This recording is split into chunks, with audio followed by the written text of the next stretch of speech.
আজকে আমরা সবাই জানি যে ৭৭তম প্রজাতন্ত্র দিবস এবং আমাদের জন্য অত্যন্ত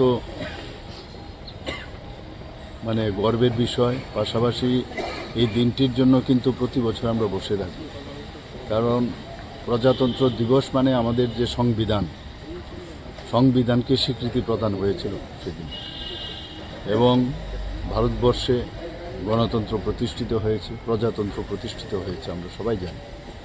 অর্থাৎ এই যে ডেমোক্রেটিক্যালি যে সব বিষয় সব জায়গায় যে ডেমোক্রেসির মাধ্যমে যে সরকারকে নির্বাচন করা, প্রতিনিধি নির্বাচন করা, সব জায়গায় যাতে শাসনের যে ব্যবস্থা সেটা যেন কায়েম থাকে, এটা আইনের একটা যে ব্যবস্থা উইদাউট প্রপার যে আইন সেটা যদি না থাকে, ল অ্যান্ড অর্ডার, ল এবং সংবিধান এগুলো যদি প্রপারলি না থাকে, তাহলে একটা বন্ধনের মধ্যে আমরা যদি না কাটাই তাহলে তো উচ্ছৃঙ্খলতার বিষয় দাঁড়াবে।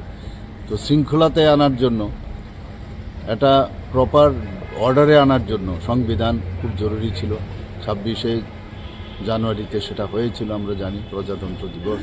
সেই উপলক্ষে আমি সমস্ত ত্রিপুরাবাসীকে তথা সমস্ত ভারতবাসীকে আমি হার্দিক অভিনন্দন এবং শুভেচ্ছা জানাচ্ছি।